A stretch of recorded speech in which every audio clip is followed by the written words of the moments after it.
All right. Well, hello, everyone, and welcome to today's Path 11 podcast. I have a very exciting guest today. We're going to talk about some really fun stuff. We're going to talk about channeling, quantum reality, the fifth dimension, joy, the Andromedan starseed lineage.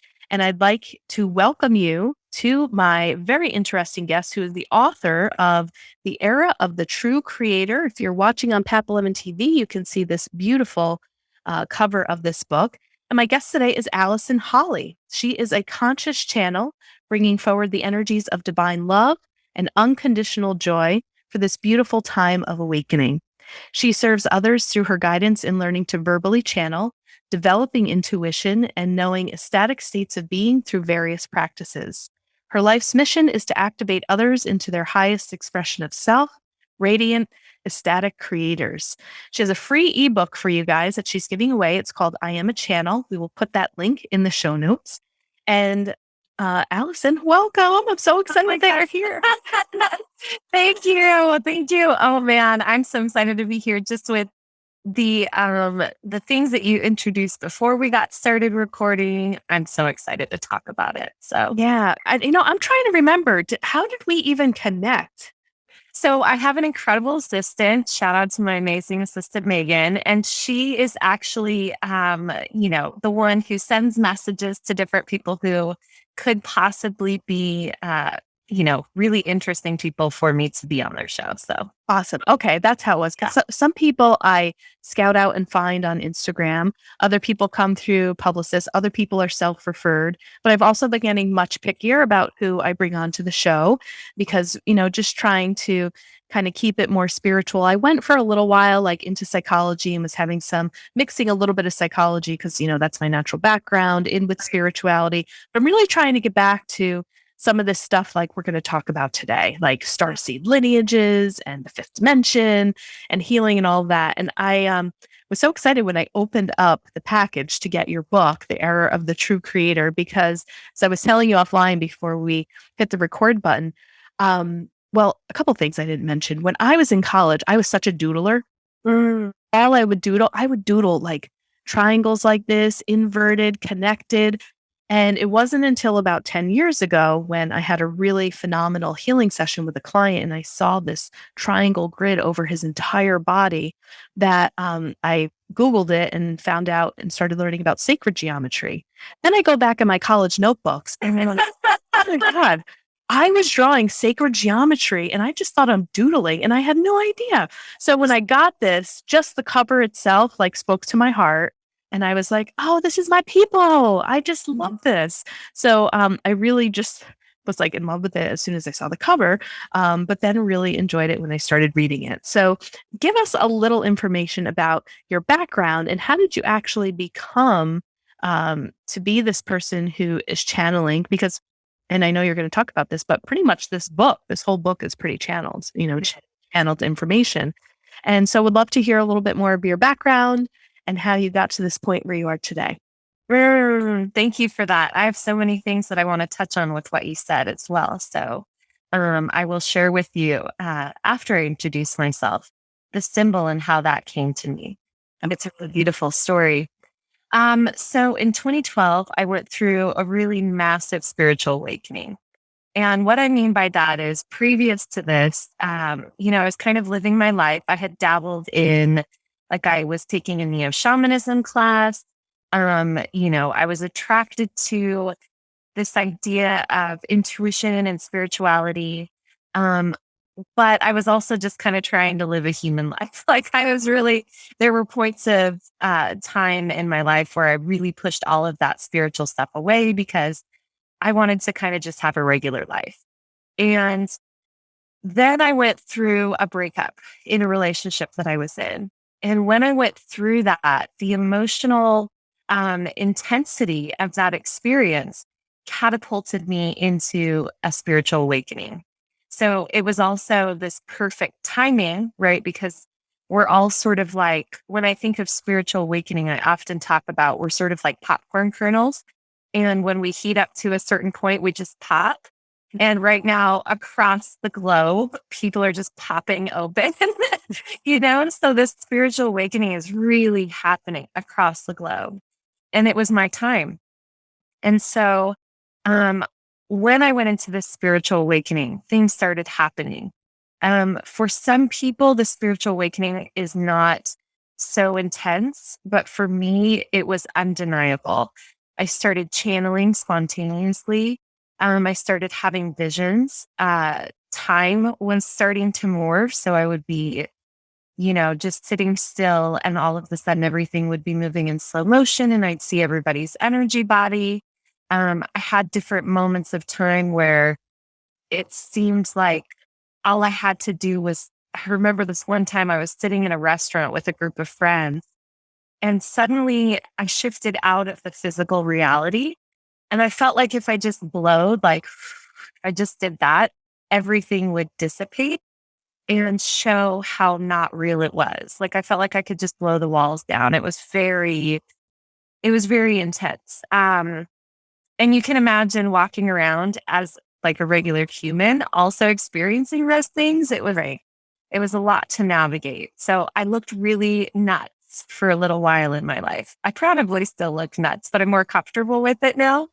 Um, but I did look kind of nuts. And, I had a life that I had formed. I had my own business. It was very public. Had a dance studio. I was a performer. So I had all these things that made me, in the eyes of my community, a certain person. Mm. And when I went through this shift, people didn't know what to make of me. It was really weird for them.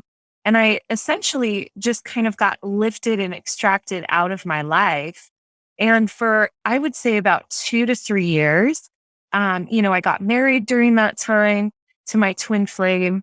And during that time, I really was just integrating all of these experiences that I had.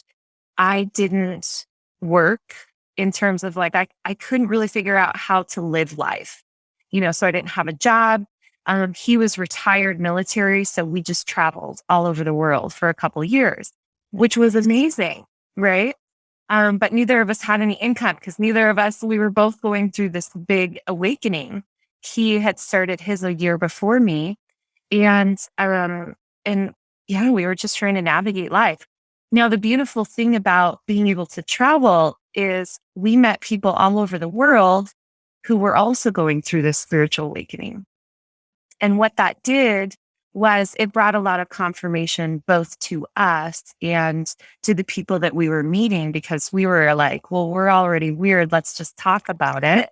And a lot of other people, especially at that time, I mean, this was, 9 years ago. At that time, people are still currently shy talking about these things. And back then, people were like, I don't have anyone to talk to about this, but I'm experiencing this and this and this. And so it really gave me the practice of being able to share what's going on with me and seeing the benefit that would have in the people that I interacted with. And also it showed me, yeah, the whole world's waking up. This isn't just an isolated or even like an Americanized, like woo woo sort of experience. This is everywhere. So it was really, really profound. I think I touched on everything. Yeah. Well, let's go to your Amazon tobacco diet, right? So I've heard of ayahuasca ceremonies. I've never heard of actually having a tobacco ceremony. So that was quite another part of your spiritual awakening. So let's also talk about that. Yeah, that was huge. And I just want to like offer a huge amount of thanks to the spirit of tobacco and also to my maestra, the shaman that I worked with in the Amazon, because that was a profound experience for me. And I would say I think this was 3 years into my awakening, 2.5, 3 years into my awakening, and my husband and I went down to Peru in the Amazon region.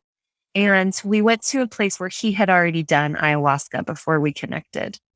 And we stayed there for a month. And while we were there, I did do an ayahuasca ceremony, but I also did tobacco plant medicine. And It's really interesting. So I'll just describe. It's disgusting. It's so gross. It's like it's it's and it's very, very different than what our culture here in the US would say is okay. It's a different thing, and it makes so much sense when you do it though. So essentially my diet was I would drink a bowl full of boiled down tobacco. And my shaman also, he would boil the tobacco and liquefy it, and then also put juiced garlic in it. And so, and then, yeah, right. It was so much. It was Yeah. so gross. Wow. And so every day, once a day, usually in the morning, he would make his rounds around all of the different bungalows, and everyone was doing different plant medicines. One of the main ones that he did was tobacco, but there are hundreds. I mean, plants that I don't know. All of these plants that are indigenous to the Amazon, and have some sort of medicinal properties and medicinal on that higher level of understanding. And so he would bring this bowl. Actually, he'd bring this weird water bottle and he'd pour it into a bowl, and I would just drink the whole thing. And then what happens is what we call self dosing. So I would drink the whole thing, and then I would drink a bunch of water, and I would throw up whatever my body didn't need that day. So sometimes, yeah. So, and throwing up and the purging is an inherent part of this plant medicine process. Because what happens is when you throw up, there's an energetic story that's also being released. So my shaman would tell me, pay attention to what's going on, what you're becoming aware of as you're vomiting. And some really profound insights came through even just during that. But essentially, I'm laying there, and I did this for 7 days, and you don't eat much. There's a real, small regiment of food during this process. So I'm laying in my cot. It is the Amazon. So there's like giant spiders, cockroaches. It's a different environment, right? And so I'm laying there in this environment under my mosquito net. And about the 4th day in is when I received the transmission for the book, The Era of the True Creator. And this transmission that came through was I just started journaling, and it was the intro and the outline. And I didn't know that's what I was writing, but I just heard it and I just wrote it down. And, through processing it, I realized, oh, all of these channeled notes, because at that time I'd been channeling for 2 years already, 2 or 3 years. And I had transcriptions, I would channel it into a voice recorder and then write it out. And so I had pages and pages and like files of these transcribed notes. And I realized that the outline that I was given, all of this information that I previously channeled fit into this outline structure, and that I was going to be writing a book. And I also recognized a few months after beginning this process that this book, I had already had a vision of public speaking about this book, channeling about a year prior. I had had a vision that I was speaking in front of about 1,000 people, and I was saying the words that were in this book. So I started putting it all together and realizing kind of the gravity of what I was stepping into. And it was really beautiful. And, to bring it back to tobacco, if anybody is feeling the call toward that medicine, what it did for me was it removed fear from my body to a place that I had never experienced before. It was the most beautiful cleansing.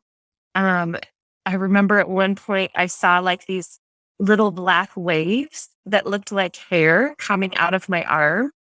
And it took me half a day to realize that was fear leaving my body. It was all this stuck energy of fear leaving my body. So, and I mean, it's a beautiful, beautiful medicine. I highly recommend. It's not for the faint of heart, though. Yeah. Guess not. So how did you come to learn that you were of the Andromeda starseed lineage? Because that happened during that tobacco ceremony? It did. No. Let me retrace my steps. Okay, so my Andromedan starseed lineage was one of the very first things that I ever channeled. Um, so when I went through this big awakening, I had spontaneous moments of channeling where I could just feel this sort of pressure coming through the top of my head, and my my energy would change. It's very hard to describe, but things would start to look different, and I could feel myself vibrating differently. And then, both times that this happened spontaneously, I was driving, I pulled my car over and I called my mom on the phone and I said, something's coming through. And I would just let this stream of consciousness move through me. Um, but then I actually needed to practice being able to get back into the channeled space. And so I went from having this just spontaneously come through me to learning how to open up those channels, retrace my steps, and have this be something that I could do sort of on demand, Mhm. which was an awesome process. And it took several years, you know? And the first thing that I asked, I had always felt that, I remember hearing the term star child, and this was before my awakening. And I thought, that's me. I've never been here before. I know it. Like somehow I just knew it. And so once I went through my awakening, I wanted to know where I was from. I wanted to know what lifetimes I'd had other places. And so I sat down in my meditation to channel, to practice channeling. And I said, where am I from? And I heard Andromeda. And this was, for people who are watching it now who might be really familiar with star seeds and they might know all the planets and things like that. Keep in mind, this was 9 years ago and a lot has changed. In fact, I didn't even know when I channeled this that this was a universe. Like, I did not know if this was a real place or something that I'd heard on a TV show. Right. So I looked it up and sure enough, it's a whole star system. And I thought, wow, that's a lot. That's beautiful. And when I channeled it, I also saw what the beings looked like to me that were from that place. And I saw very tall blue beings. And they had this really beautiful sort of head structure that was, a little bit long, and I was shown long fingers. I mean, I was shown lots of details. And I remember even I could feel the skin texture. And I was shown it's sort of like, someone who's got really dark skin on this planet, but it's blue. And I could just feel everything about it. And when I went to research this online, people had different descriptions back then of what Andromedans looked like. And I remember thinking, oh, well, I trust what I felt because it was an experience. And then fast forward quite a few years, and I looked it up again, and people were starting to post the same things that I had seen. So it was really interesting. This was kind of, I think, maybe an influx of Andromedans were starting to discover themselves at the same time. So it was really, yeah, it was really amazing. Yeah. So tell me more about this star system. Like, what do these star seeds bring to Earth? Like, you know that you're of this. So, what is kind of their mission, or what are they looking to do or to bring to the Earth plane? So the way that I always like to just share my experience because everyone has, their own unique take on what it means to be a starseed. And for me, what I've discovered is there was sort of this big call put out to the all that is from the earth, saying, hey, we're about to go through this big shift. We're going to expand. The frequency here is going to shift. Who wants to come and be a part of it? And what role do you want to play?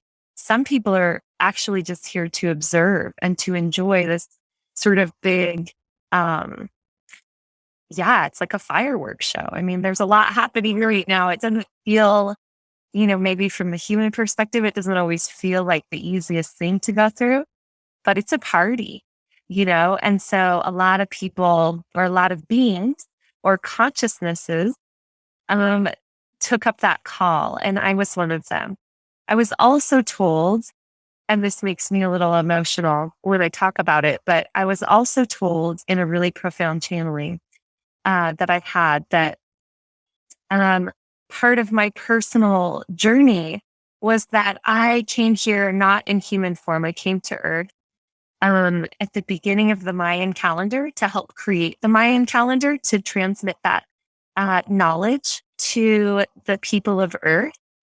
And I actually saw recently I went to Mexico and visited some pyramids there, and it was such an incredible experience because this was kind of how I decided to come to Earth. I was told in this channeling that um, when I came to bring that transmission of knowledge, that I so fell in love with the Earth that I decided to come back at the culmination and help with the shifting of consciousness.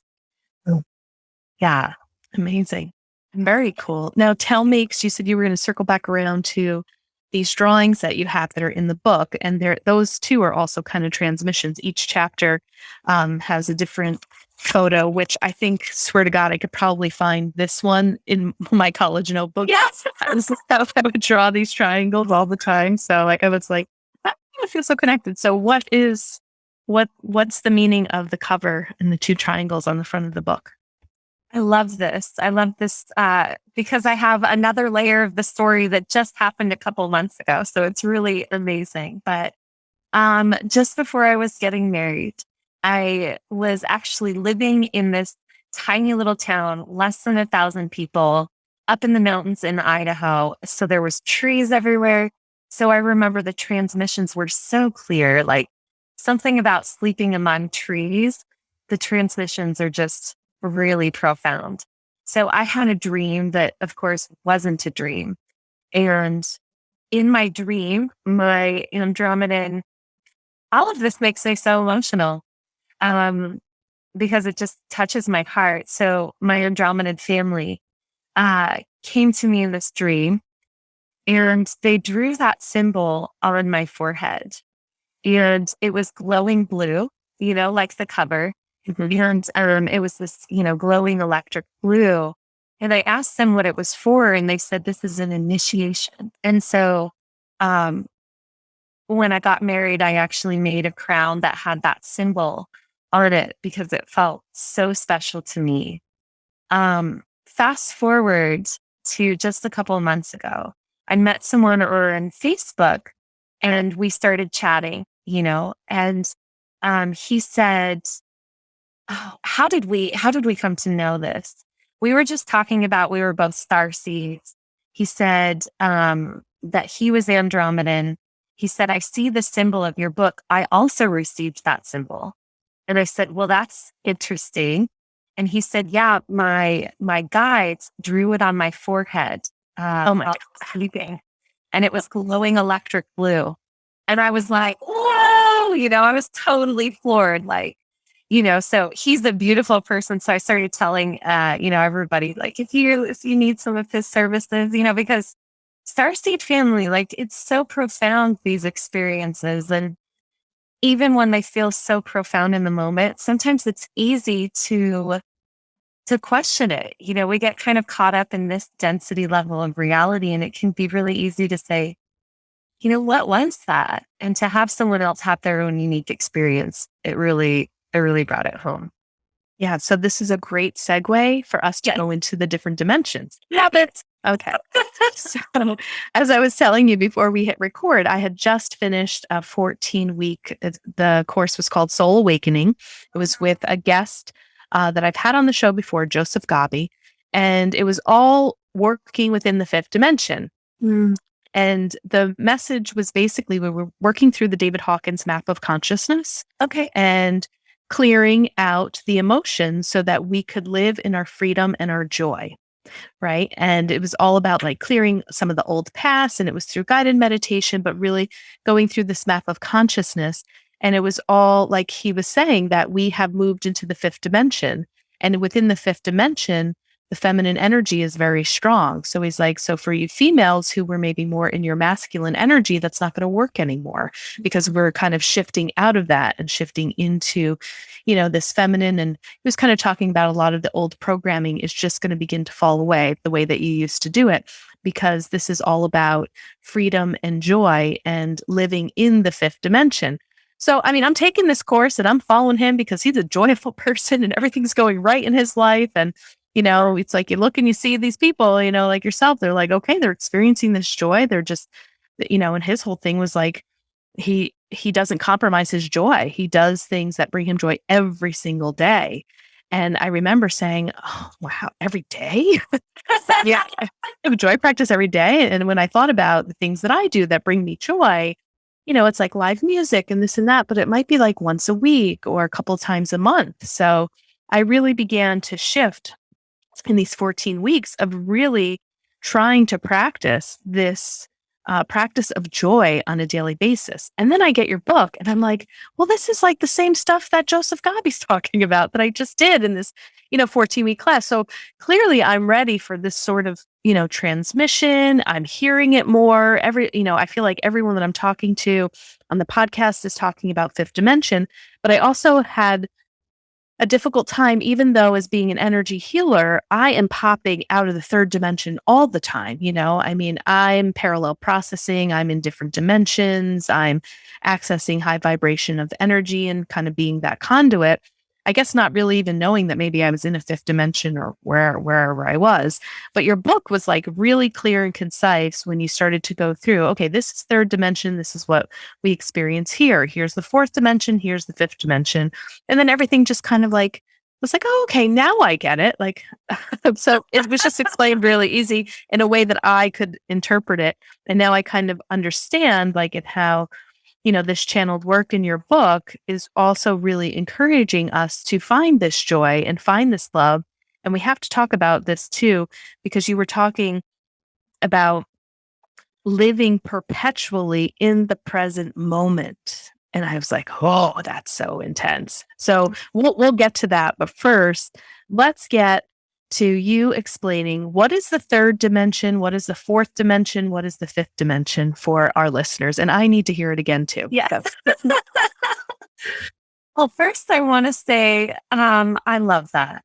First, I want to say, I think this is going to make everything a bit easier as I go into these explanations.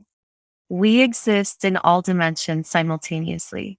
It's really just our consciousness that is learning to become aware so that we can choose. And really, when I think about it, that book, The Era of the True Creator, it's about conscious choice and how do we consciously choose, right?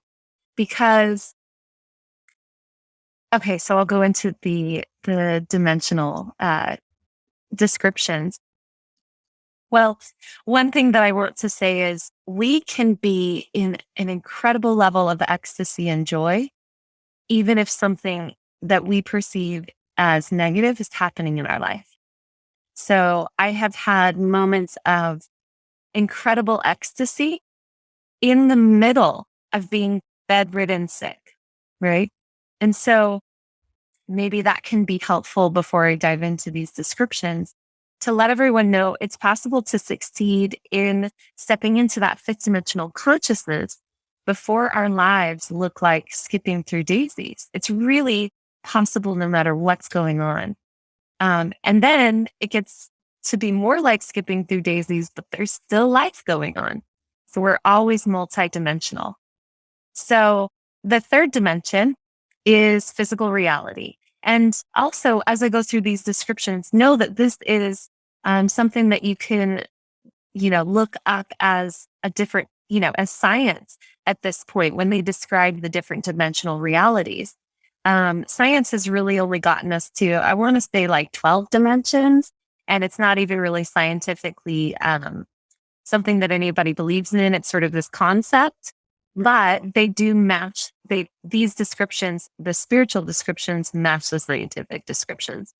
So when we've got three dimensions, third dimensional reality, my guides call it the third density realm.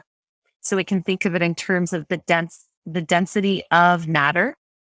And in the third dimension, we've got physical reality. It's very easy for us to believe in this because, we can touch things. We've convinced ourselves of the reality of this physical truth, right? We're living in it. We believe it. I go and get in my car. I don't just like astral travel to it, right? So these are things that we believe in. Now we've got the fourth dimension, and the fourth dimension is where a lot of people they think of that as the fifth dimension. So that's why these descriptions are so helpful. So the fourth dimension is actually this huge amount of stuff. It is our mental projections. It is the collective conscious. It is our dream time. It is where we start to have polarities like good and bad, masculine and feminine, right and wrong.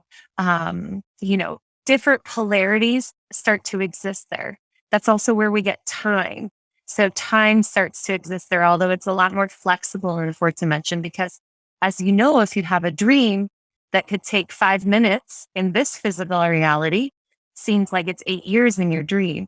So it's very flexible, and we can learn to play with that flexibility. That's the fun part. People do astral traveling. That is within the fourth dimension. So this idea of going from one place to another place astrally, or with just our another layer of our energy body, that is also within the astral plane. Now, the fifth dimension, and this will kind of help everything come together. The fifth dimension is what many people talk about as heaven, right? But people still have a funny conception of heaven because in so many people's idea, heaven has right and wrong. But that's not true with the fifth dimension. In the fifth dimension, it's pure love because polarities have been unified. And that's the key.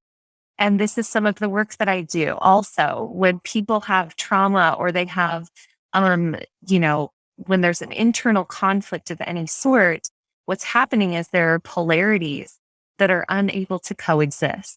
So what we do in the fifth dimension is we take those polarities and we bring them together.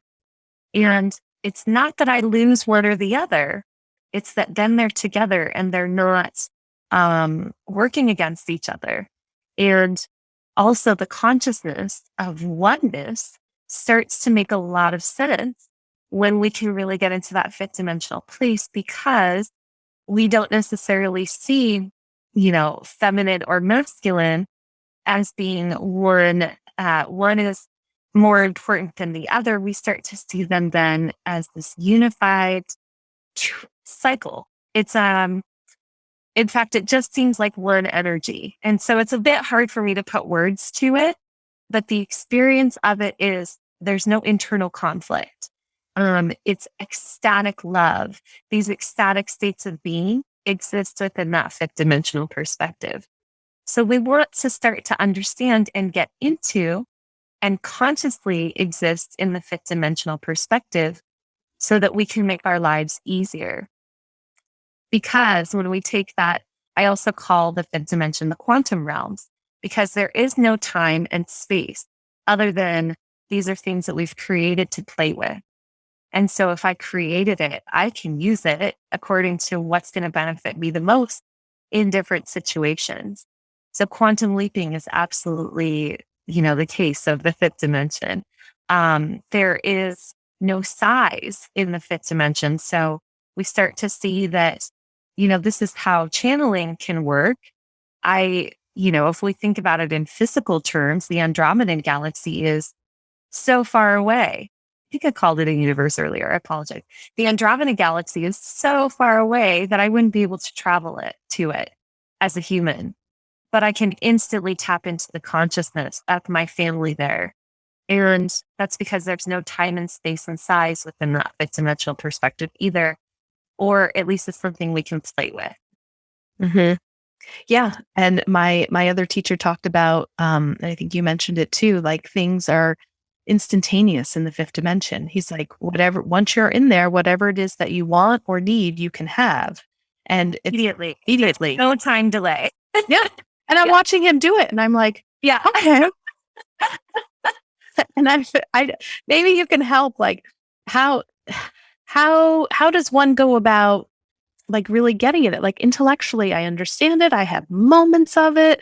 But it just seems like it comes with such ease, effortlessness, for him. And this is why he's teaching it too. And like what you're saying is also learning how to be in this state, in this vibration of joy and self-love. And he is all about choice. He's like, you have to choose. This is about choice. So it's interesting you say that too. One of his book is I Choose. Yeah.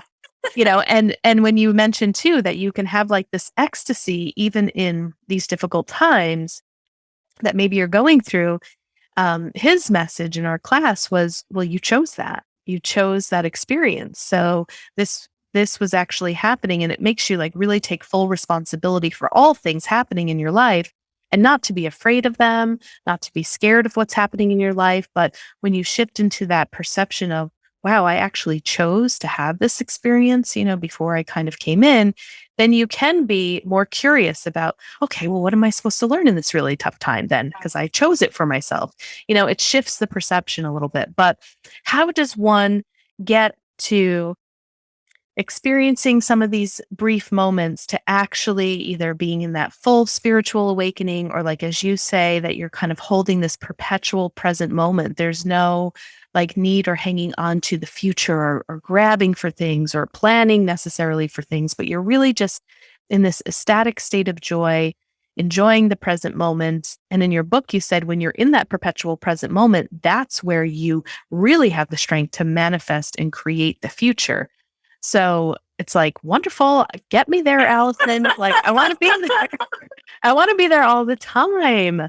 Not just like in moments, because I think I can. It's very easy to slip back into third dimension. And sometimes it's nice to be in the third dimension to just get a break from the whole spiritual stuff too. It's like, let me just eat my pizza and, sit by my fire and not think about anything spiritual. But yeah, so any thoughts or suggestions and how we can continue to, calibrate my frequency to spend more time maybe in the fifth dimension, or really feel that perpetual present moment? Yeah. Perfect.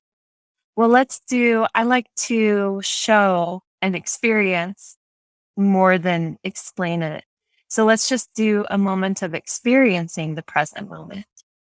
And as we do this, this is, I'm consciously transmitting to you and to everyone who's watching the ability to drop into the present moment. And so if you'd like, you can close your eyes and just sort of feel what's going on inside your body. Feel that stillness.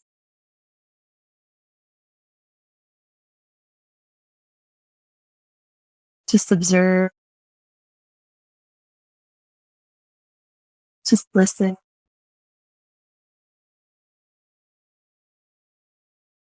Okay, now come back. It's blissful in just those few seconds. Mm-hmm. And where we get caught up is thinking that we're unsuccessful if we only have those few seconds. When I teach channeling, I teach people to go into just those few seconds, because we are always in the fifth dimension. We're always in all of these dimensions. It's just our consciousness, and how much we allow ourselves to kind of pay attention to these things. But if we can know, I'm already there, I just need to stop paying attention to the things that aren't there. And it really, really helps us to be there.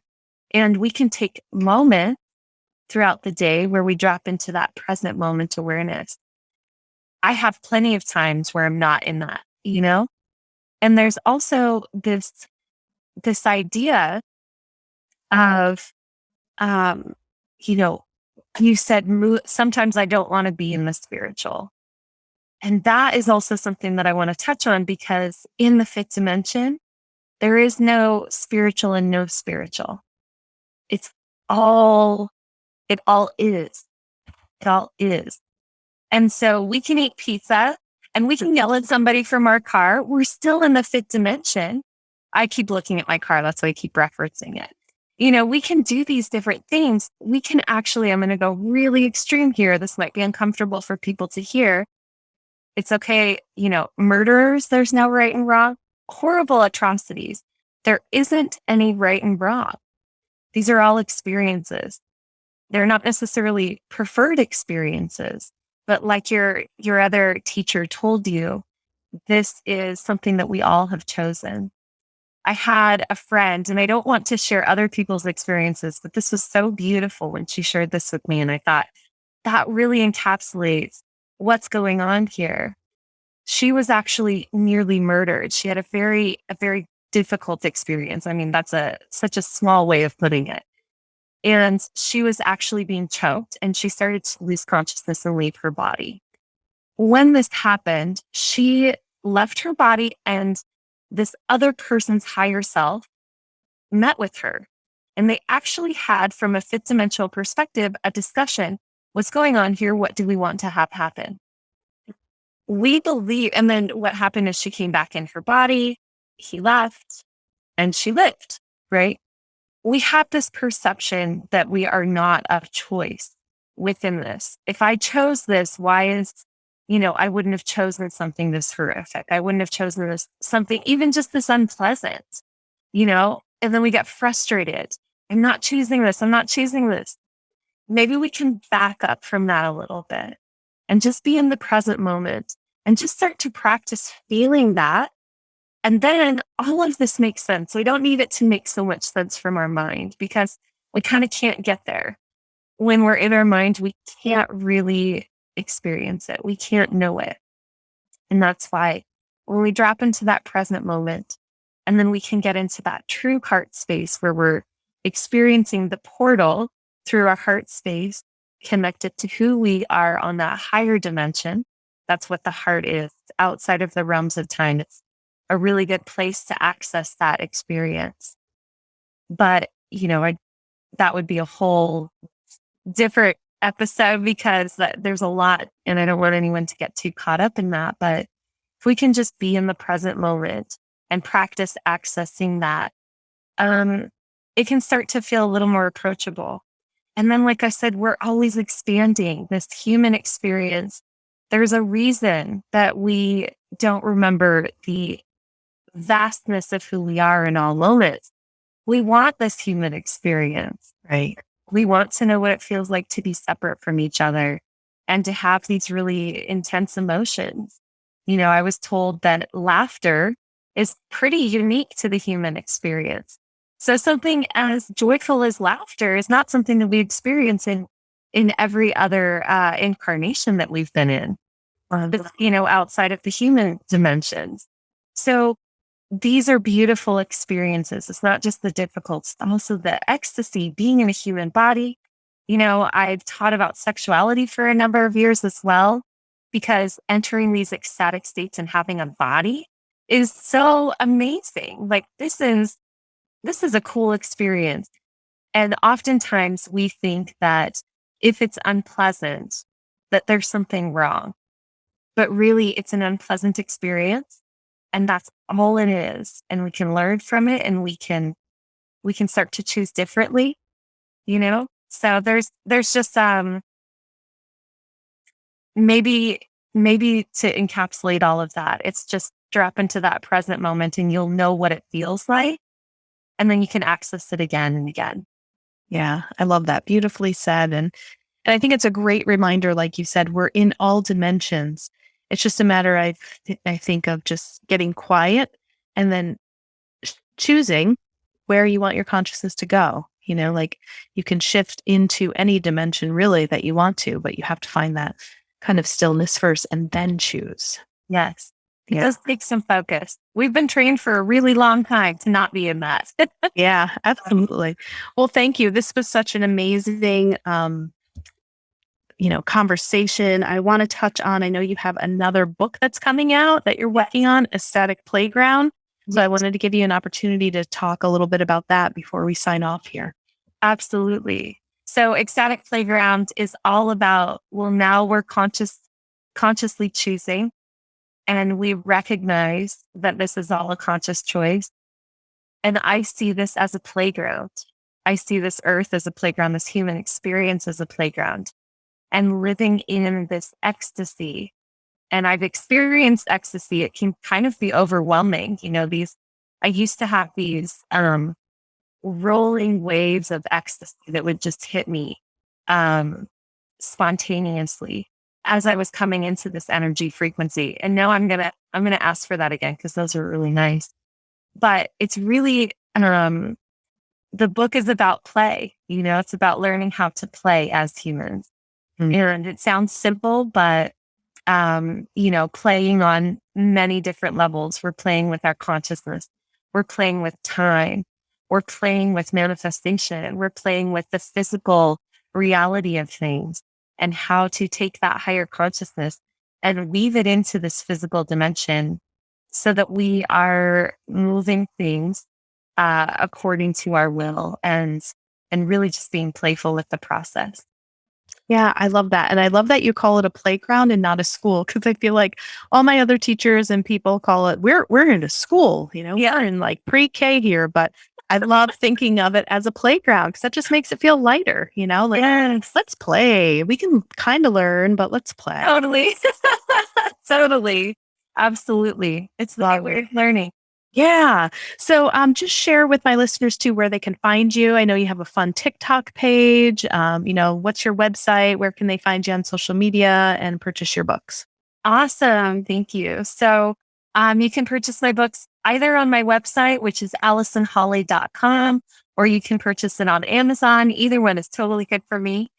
And you can get a hold of me on Facebook, Instagram, TikTok, and YouTube. So I'm on all of those platforms. I'm most often right now on Facebook and Instagram. And I also have a private membership community where I teach people how to channel. So if you'd like information on that, it's super, super accessible. I've really changed it so that a lot of people could access this ability to channel. So I'm in there a lot as well.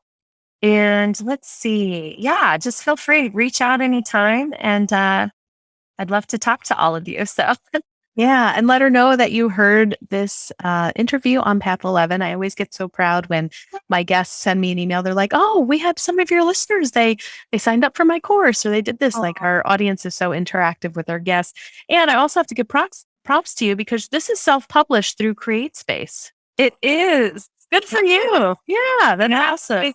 Gonna do the next one the same, Absolutely. Yeah. Yeah.